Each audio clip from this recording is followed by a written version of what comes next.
Vai, tá gravando, tá gravando. Vai lá.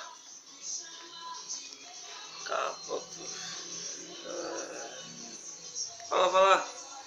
Fala aí, pessoal. Hoje sabadão, hein? 15 de dezembro de 2018.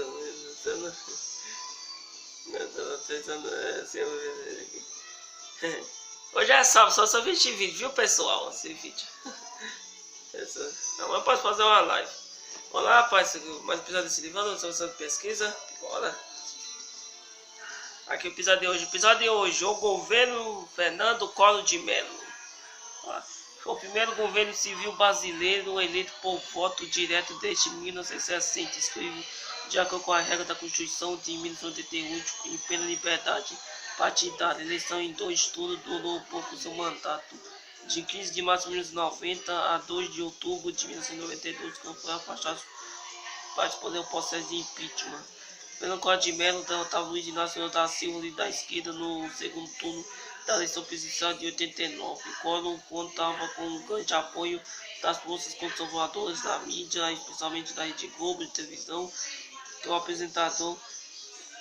apresentava como um moralista, caçador de laranjais, superateto culto entre suas promessas, encontrava a harmonização da política e o fim da inflação para quem tinha grande poder positivo. Ofereceu um sistema de economia moderno com livre jogo de dança econômico, concorrência facilitada de importações e implantada de globalização, embora aceitasse a intervenção limitada do Estado.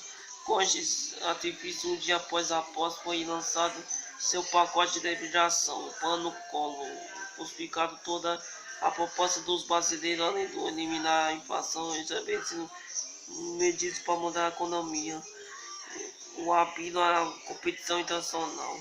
Em 91, o plano impuído para acabar com a inflação fracassava redondamente. A exceção apresentou me mandou o governo surgiram suspeitas de envolvimento de ministros e altos funcionamentos em uma grande rede de corrupção, até a primeira dama. Cadê registro 120?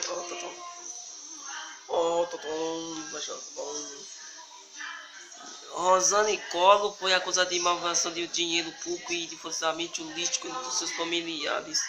Por meio de imprensa, suspeitas formaram em denúncia. Em 20 de abril de 92, Pedro Collor, irmão do presidente, falou sobre o esquema PC, do tráfico de influências e irregularidades financeiras.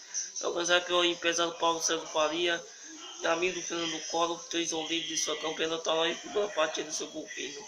Em 20 de maio, o Congresso Nacional instalou uma comissão parlamentar de inquérito CPI. Logo depois, uma revista semanal publicava uma entrevista com o Heriberto França, motorista da secretária de Fernando Collor. Na senhora, ele confirmou que as empresas de PC faziam depósitos, construindo as contas bancárias e fantasmas movimentados pela secretária, que as informações do presidente foi indevidamente atingido. O Congresso Nacional instalou em junho de 92 uma comissão parlamentar de inquérito CPI para investigar o esquema PC Farias, em que o empresário fornecia dinheiro em troca de favores governamentais. O presidente vaidoso iludiu pelos milhões de votos recebidos pelo mito que mesmo que Cravo convocou tinha manifestação popular para o dia 16 de setembro, no qual as pessoas deveriam investir de veste amarela nas cores de sua campanha. De fato, a grande manifestação ocorreu, mas os jovens, principalmente vestidos de preto, solicitando seu impeachment. Patética fase do então presidente. Não me deixe só. Patética fase, não me deixe só. Isso aí, pessoal. Esse volta depois da manhã, viu? Segundo, para o episódio dos caras pintadas. Nossa, tá bom, hein?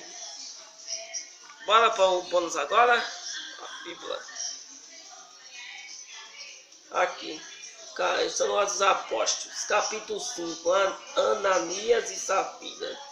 Mas um homem chamado Ananias, casado com uma mulher que se chama Safira, vendeu um terreno e só entregou uma parte do dinheiro aos apóstolos, ficando com o resto. Safira sabia disso, então disse a Ananias: por que você me deixou Satanás dominar o seu coração? Por que mentiu para o Espírito Santo?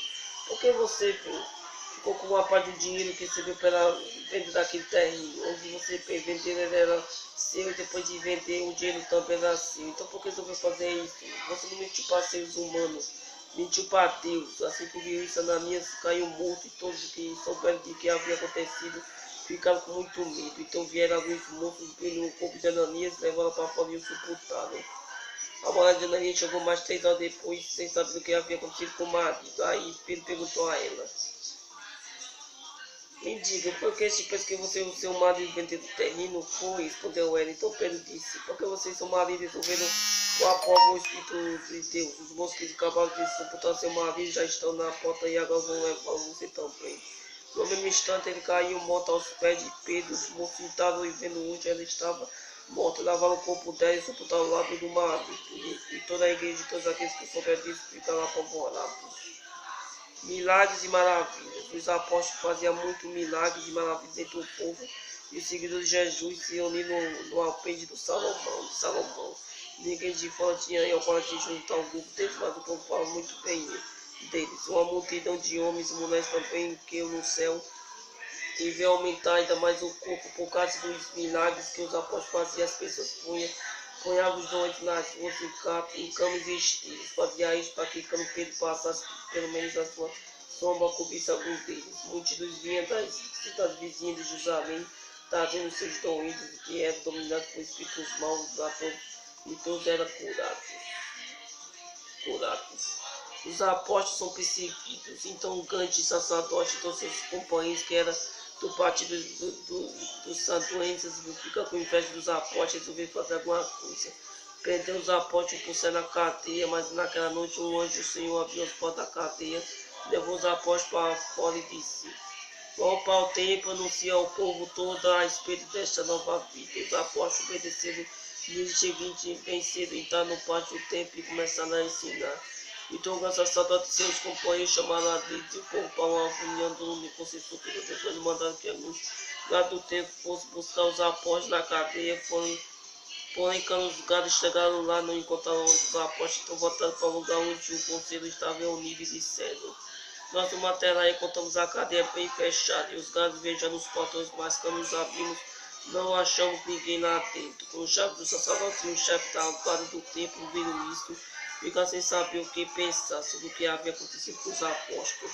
Neste momento chegou alguém dizendo: escute, os homens que vocês perderam estão lá no pátio do templo, ensinando o povo. Então o chefe da guarda do templo e os seus homens saíram e trouxeram os apóstolos, mas não os mataram porque tinha medo de serem apedrejados pelo povo. Depois expulsaram os apóstolos em frente do conselho, e o grande sacerdote disse: nós ordenamos que você não ensine nada a respeito daquele homem, que foi que vocês fizeram. Espalharam este ensinamento por toda a cidade de Jerusalém e ainda querem nos culpar pela morte dele. Então Pedro e os outros apóstolos responderam: nós devemos obedecer a Deus, não às pessoas. Os senhores buscam Jesus, mas o Deus dos nossos antepassados ressuscitou, e Deus o colocou a seu direito como líder e salvador para dar ao povo de Israel a oportunidade de se arrepender e receber a perdão dos seus pecados. Nós somos testemunhas de tudo isso. Nós, o Espírito Santo, que Deus que obedece. Quando os membros do conselho ouviram isso, ficaram com tanta raiva que resolveram matar os apóstolos. Mas levantou-se um dos membros do conselho, um fariseu chamado Gamaliel, que era o mestre da lei, respeitado por todos, mandou que levassem os apóstolos para fora, deixando lá em pouco. Então disse aos conselhos: homens de Israel, cuidado que vão fazer com esses homens.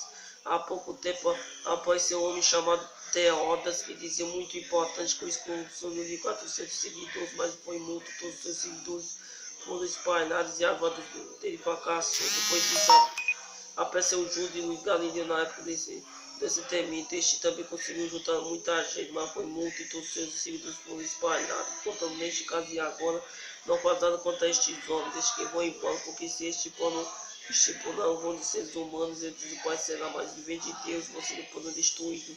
Pois nesse caso estaria lutando contra Deus. E o conselho aceitou a opinião de Gamaliel.